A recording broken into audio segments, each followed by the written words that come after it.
Peace, love, and light, African people. It is the Goddess Think Night. This is the Blackest truth, where I take the not so easy topic of racism, white supremacy, break it down, and make it easier for us to maneuver through.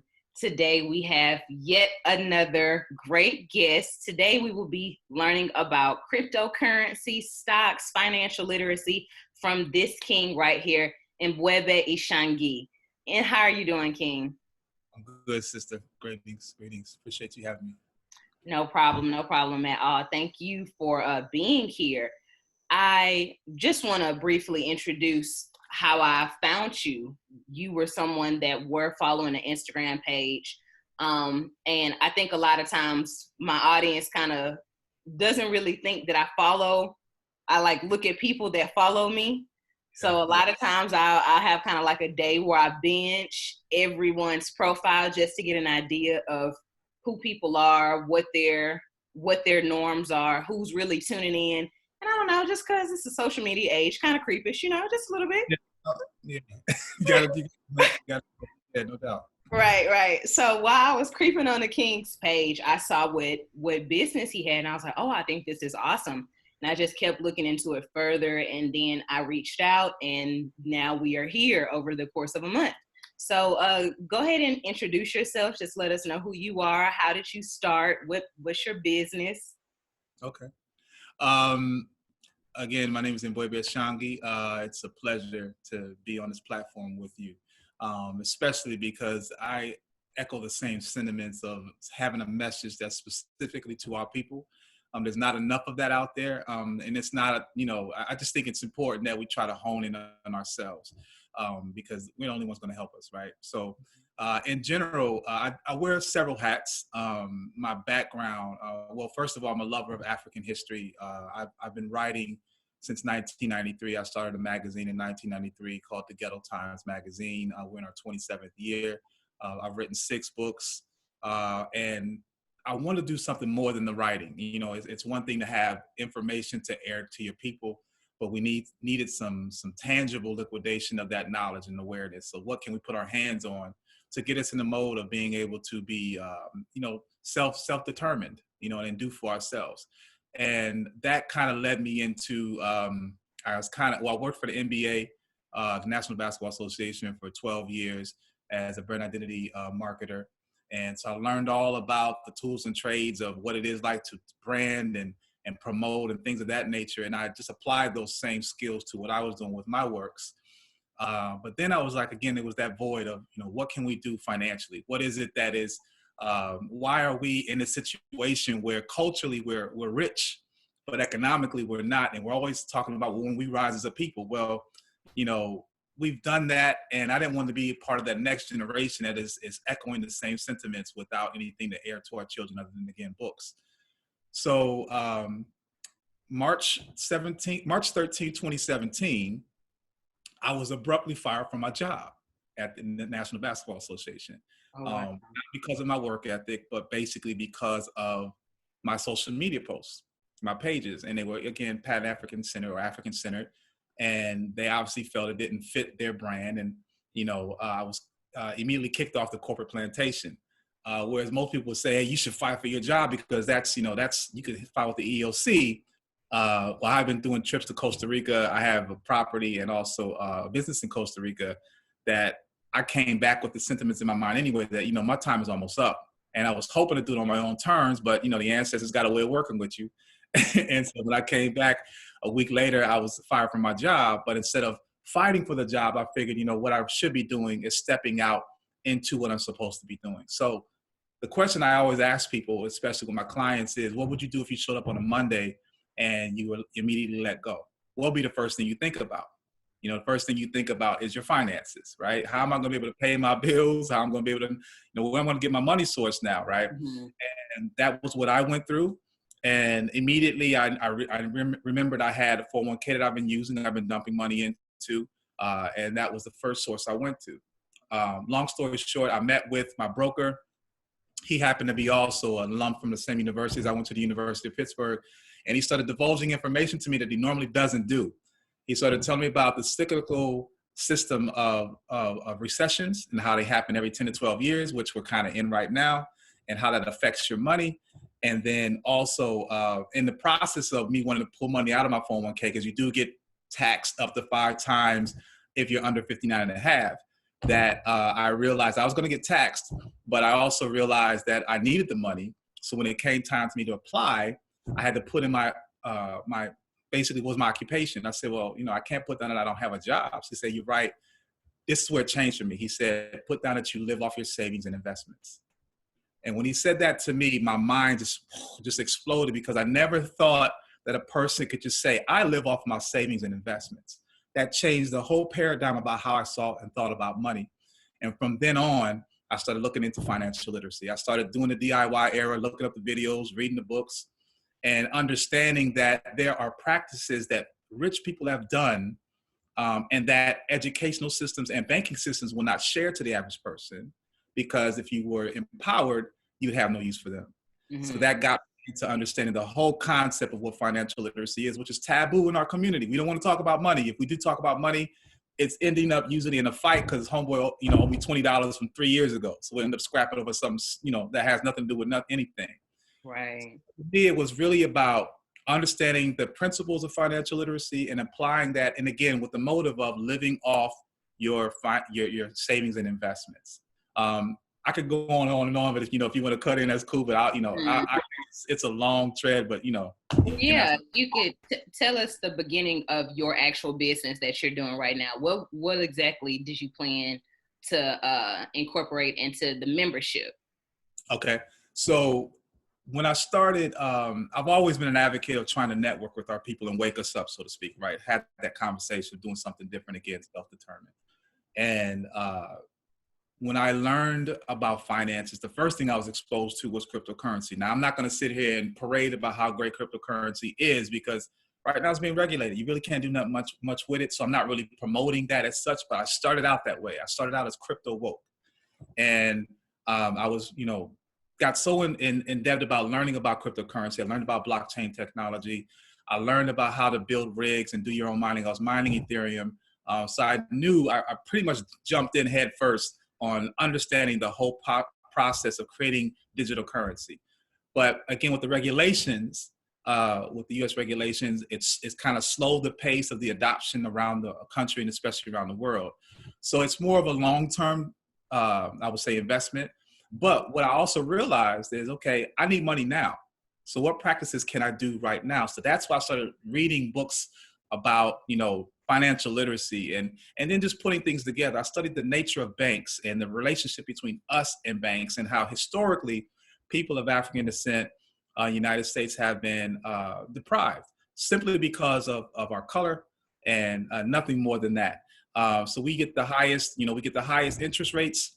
We pay more in service fees, and we actually suffer the most in crisis. And that's what it hit me. I realized that there's a saying: if you don't design your own life plan, chances are you'll fall into someone else's plan. And guess what they plan for you? Not much. Right. So this is all about thinking about what to do. So me being a writer, me being wanting to share information anyway, I started thinking I need to share this information as well. And that's where it came into creating the Cryptowoke Financial Sustainability Movement, which is the parent company, where it's a movement of people of like-minded that are in a position financially to be sustainable. It's not about being rich. It's about being sustainable first. When you have all your bills paid for and you know how to do it, and it's your own source through passive income, then you're sustainable. Then anything else you make is extra. So I'm not saying let's get rich first. Let's get sustainable. And then when you're sustainable, now we can work to the platform of creating intergenerational wealth, or we can do cooperatives where we can bring ourselves together and say there's a project on the table. Well, all it needs is say 10K. Well, we're all in a position to do that. Let's put down 100. Let's put down, 500 and start doing things on a collective perspective. That sounds beautiful. That I feel like that's what we're missing. I remember a couple of years ago, I was in an organization and we were looking to purchase some land. When you're connected to various Black persons, occasionally y'all do start moving and discussing how to take it further, right? So every now and then you could start working with a group of Black folks that are ready to put the wheels on the pavement. So we had a couple of people in the group that were talking about this land. It was going to be this much we would be able to do X, Y, and Z on it. So finally, when we came to asking, okay, so how much is it? She was just kind of like $500. And I always think of Black folks as kind of like, and it's on anything for everyone. You're going to have the initial bulk response where everybody's going to like and say they a part of it and going to be down. Yep. Then you're going to have those who show up. Yep. You're going to have those who pay in. These are 3 different groups, and they're going to get smaller and smaller each one. Am I lying? Facts. Okay, so when it came down to actually receiving the money, she was really upset that a lot of us didn't have it. Now, I'm someone who's extremely practical. I like to give practical instruments, tools, just because we're living in a real world. So I just posed the question. Most of us don't even have $500 for ourselves, sis. Yep. So now you're asking for $500 in a matter of 2 weeks. You ain't even giving us 2 months. It's kind of like, you really just set yourself up for failure right here. Like, if we could be honest, you kind of just set yourself up. Yeah. So, That's something that I walk the same route. I have another company called Duende Natural, and we've done trips to Costa Rica, and we took our people there purposely to say, hey, look and see what's here, because we're facing gentrification in major urban. I'm in Brooklyn, New York, so Brooklyn is not what it used to be, and it's going to continue in that way. And all the urban cities are like that. So where are we going to? Because we're getting pushed out. So where are we going to go? So our thought was, let's go and look not just domestically. Let's go outside of the borders of this country and see what else is out there, and particularly warm climates where also we have trade and skills that we could bring as a bartering system to the natives.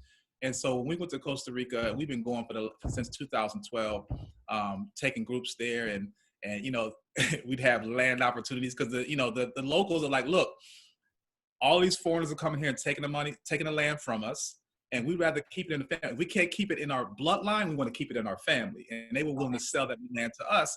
So we would present this to our people. And again, we go through the same 3 categories. Everybody's like, yeah, I'm down. I'm liking it. I'm going to come to the meetings. Da, da, da. When it comes down to putting the money down, everybody had excuses and reasons. And I was like, okay, I understand because I'm in the same boat. But how do we move beyond that? So that's where I think the financial literacy piece comes in, is we need to learn how we can use other people's money. Mm-hmm. Because the problem is, we think the only way to gain wealth, we've been taught, is to put it in a savings account, which gives you less than 1% interest, right? So we think if I put my nickels and dimes together, then in 30 years, I'll have enough to get whatever. Well, things appreciate in value, so you'll never catch up. So the thing really is thinking about is, what other methods and mechanisms are people of wealth doing? And we don't have to, that's the other thing too, is the learning curve. The system we're part of this educational system has taught us to be worker bees. So we've never thought about working for ourselves. We're conditioned to work for someone else that's going to give you a paycheck. Mm-hmm. We never figured out the sacrifice that we need to do. If we did it for ourselves initially, that we'd be better off later by putting ourselves together, just putting in the work, doing the research, doing the knowledge, and then executing what you learn. So this is where I think is what financial literacy comes, and this is what I add into my course and what I teach my clients, is that the biggest thing that we need to do is understand what money is, how it works, how other people use money, how they use our money. For instance, when you put your money in a bank account, there's this thing called the fractional lending system. When you put your money, every deposit you put in the banking account, the bank gets to 10x that deposit. So if you put $1,000 in your banking account, the bank automatically turns that into $10,000. They only have to keep that $1,000 deposit on their books. So they got $9,000 free dollars based upon your seed money that they use to now loan out to any and everybody, to developers, to, this is why we got gentrification, all these different components. They now can add on an interest rate to that loan. So they're receiving a dividend from that loan that they gave out, but we gave the seed money. Guess how much money we get from that? Zero. Right. Get nothing.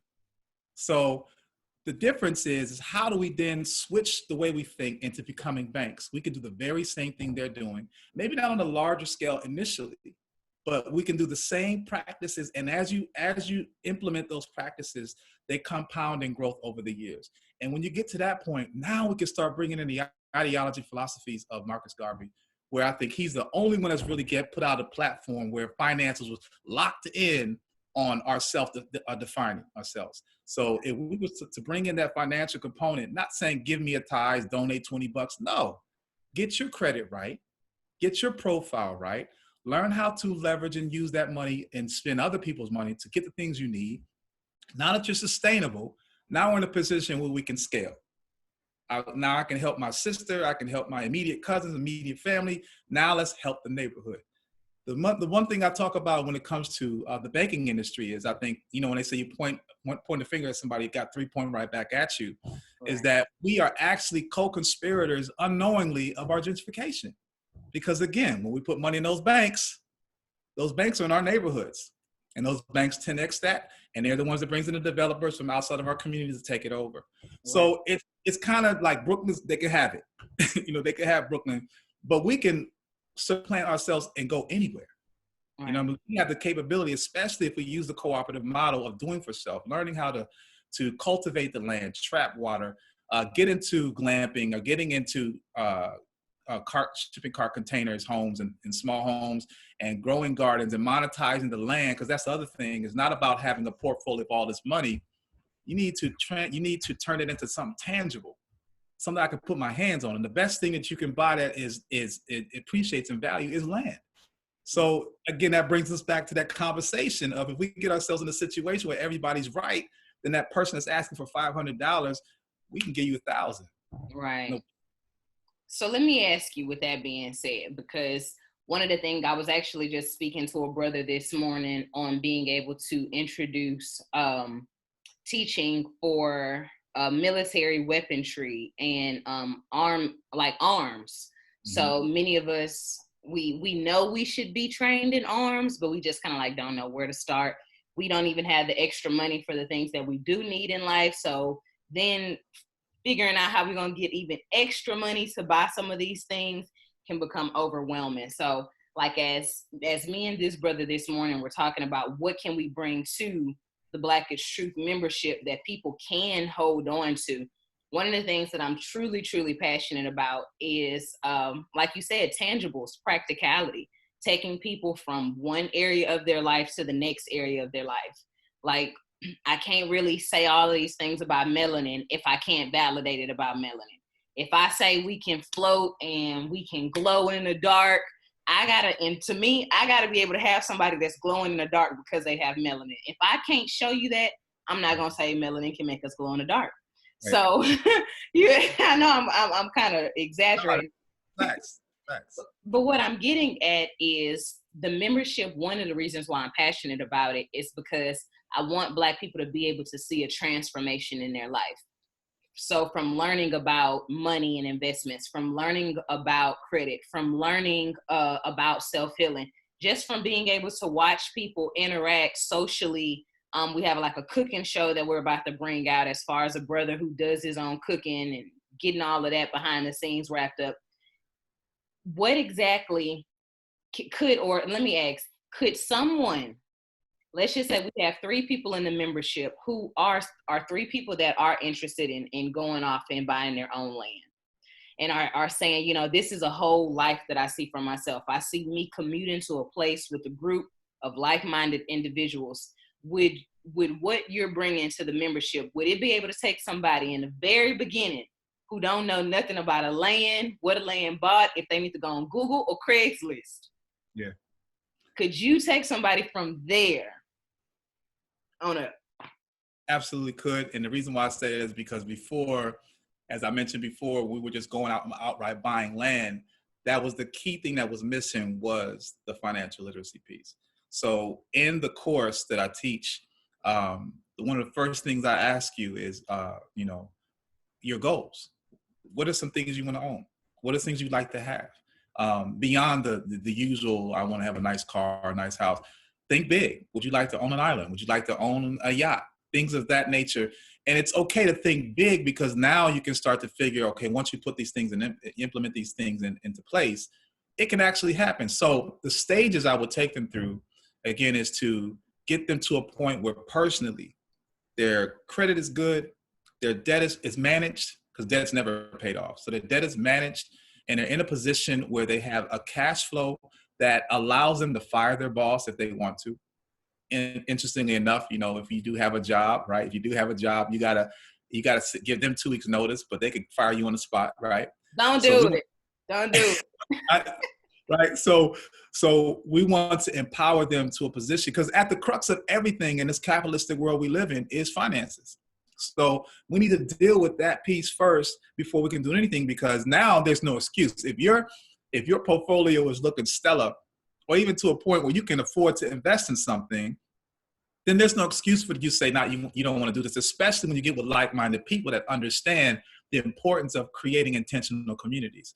So I've already done the work in creating the platform for transporting people, not only to Costa Rica, but to Panama, Nicaragua, and even in other parts of the Caribbean. And then I also have aspirations of things in Senegal and in other parts of, and even in Kemet.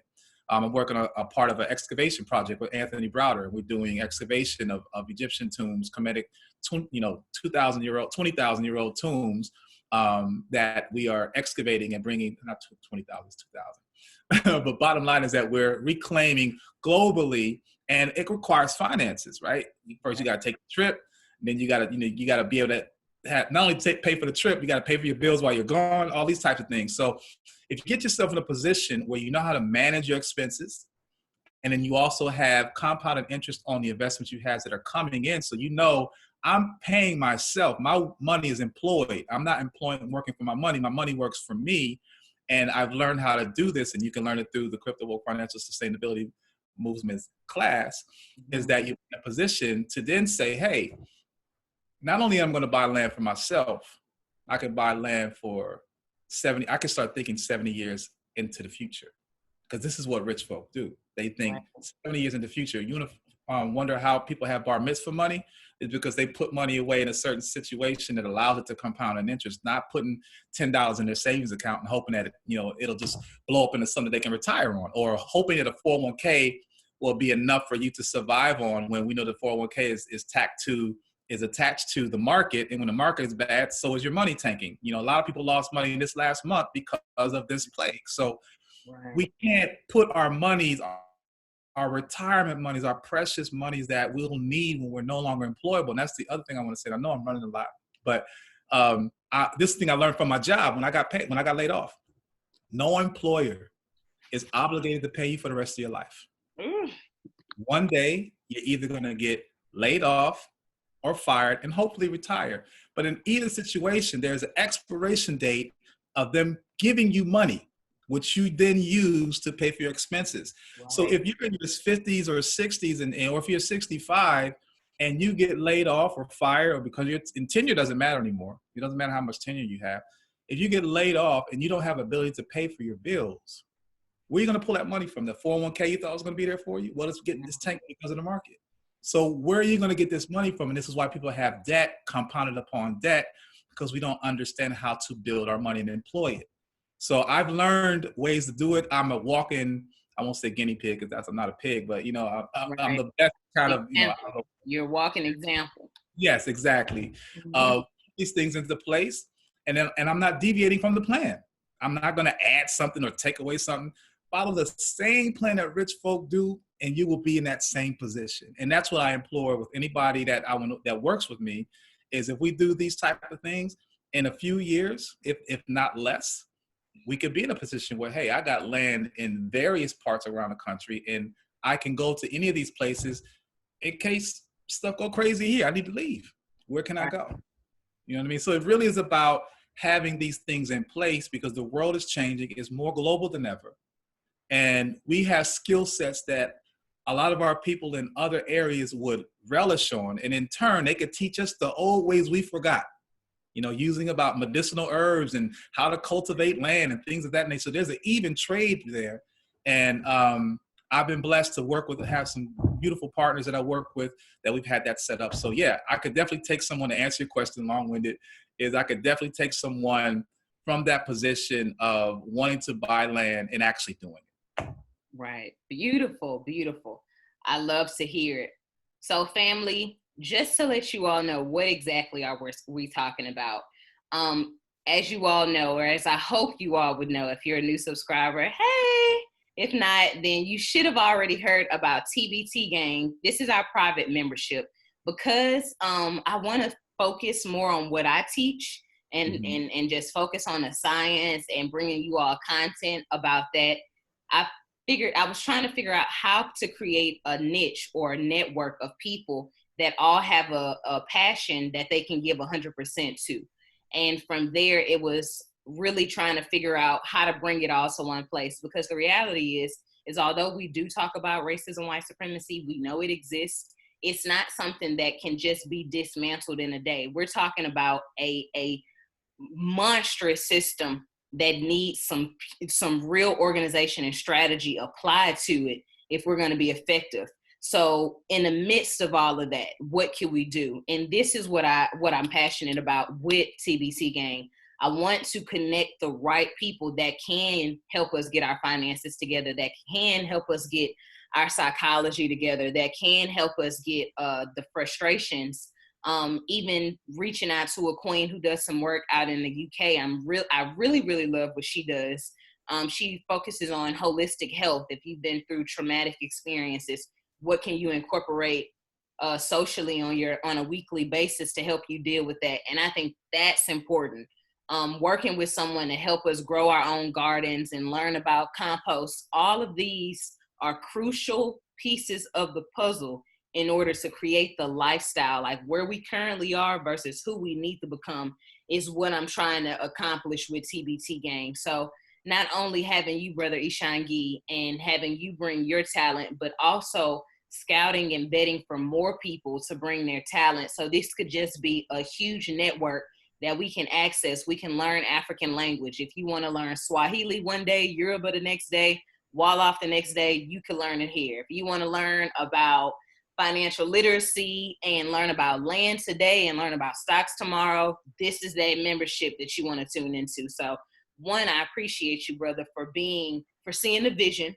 That's what I say. I appreciate you for being in the very beginning, for seeing the vision, because the goal is definitely to partner with more Black people that have a Pan-Africanist mindset, that understand that our people need our help, and it got to be made more practical. All of this, we need to do this and we need to do this. Yeah. We got to stop that cycle. We got to stop that cycle, because we have children that are now looking at us and like, okay, I see the books, but okay, what else? You know what I mean? Right. That's how I was. And I'm like, so I can't repeat that same thing. Mm-hmm. We need to step it up because the world is moving on without us. And that's the other part, is that it behooves us to do it, because if we don't, then we want to talk about how bad we are. Even Andrew Yang talked about how our purchasing power could be down to zero network within the next 30 years because of AI. If we understand that, we have a $1.4 trillion spending power right now, although we are 99% consumer, 1% producer, because we don't own anything, we don't create or produce anything. That 99% is going to be taken away because artificial intelligence is going to take over the jobs that we have. So if we don't have the jobs, then we don't have the spending power. If we don't have the spending power, then what's left for us? People are going to do petty thefts just to survive. And we know what the prison industrial complex is set for. So it's inevitable if we stay on this pace of not doing and hoping that someone will, or some mystery God will come and make it right. Right. We need to self-determine, and it doesn't take much, and it is legal still to self-determine and do for yourself by learning a trade, doing what Booker T. Washington talked about against W.B. Du Bois. It ain't about the certifications. It's about having the skill so that you can basically take care of your basics, your food, clothing, and shelter. When you can do those three things, then you can start bartering. If we were to lose money, if you can trade seeds, you can trade skills. But if we're not thinking on that platform, our future's in peril, Right. Right. So we have to think about that. Right. And I'm glad you said that, because it made me think that we got to start seeing these things as life or death. I think we treat them too casually, right? Like, this has to be a matter of life or death for us. So one, I just want to thank you. I want to thank you for not only being an author and spending your years doing that, but also taking that step of courage to start your own business and remain consistent in it, because it's easy to get frustrated. It's easy to a lot of times just to be like a shore and let that water come up, and everything you work for could just in a day, in a month, in a year, it's easy to let that happen. So I'm always really proud when I see Black businesses that are weathering the storm, because it's difficult. It's hard and it's Work with your people. oh my gosh. Oh my gosh. It is very difficult to work with your people, and also still being one of your people, right? Like still also knowing you got your things, and it's like I wish I didn't have to do this, but I don't know why I do it. I can't stop it. Just bear with me. I'm trying to bear with you. Right. So it's a lot, but I think brothers like yourself and the large majority of our community who is trying to put the work together, who is trying to put the infrastructures together, I encourage you all, myself included with my business, to just, if we could just give 100% to our craft, I think by default everything else to just fall into place. So one, thank you for not only doing what you do, thank you for agreeing to work with the Blackest Truth private membership. And after this interview, I want you all to know that you can find this brother in the membership. It is a monthly subscription of $25. And what it is a huge network. It's a Facebook group where you're getting content from everybody every week. I put my How to Quit Your Job in 730 Days. I release the modules in there. Content that nobody's ever seen from my page will be in there. Content that you'll never see anywhere else from his page will be in this group. And then if you're interested in learning more about what he does, he has a whole lesson. He has his own courses. He has his own work. Some of the professionals and the individuals that we're trying to work with right now, outside of what they offer to the membership, they have more on top of that. So that's one of the main things I said. I want to work with specialists, someone who don't just got, like 6 months in the game. No disrespect. Everybody got to start somewhere. I just, want someone with a thorough rap sheet. That way, when our people want more, they can supply them with more. Facts. And so thank you, brother. I want to commend you too on the, what you mentioned about bringing everybody into one place. It's more of a communiversity type of thing where, it's a community where you can come and get all aspects of things. So I love that concept. That's what it's absolutely needed, because we study 360 degrees. So we need to get all those as much as possible. And I also would throw out to the audience, if you're not familiar, study the works of Dr. Francis Cress Welsing and Neely Fuller Jr. that talked about the 10 areas of people activity. So there's 10 areas that, if you want to look at the thought of global white supremacy, which is dependency, I call it, is they base it on 10 areas. And those areas are economics, education, entertainment, labor law, politics, sex, religion, and war. And health was added by Brother Kidi Awudu, the conscious roster. So these are the 10 areas that we could study. And for me, it's economics and education that I focus on. Mm-hmm. And you can any of those things that will be part of the solution in getting ourselves back into the position of being self-determined. So I commend you on this work. I'm excited to work with you. I'm excited to be part of the gang. And I look forward to, networking with as many of you all as possible, because I'm here to learn too. Beautiful, beautiful. Love it, love it. Well, if that is all, brother, I am going to just do my little closeout. TBT Gang, to everyone out there, I hope that you are maintaining the best that you can. Hold on, whatever is happening. Life is a revolution. It's just going to continuously go.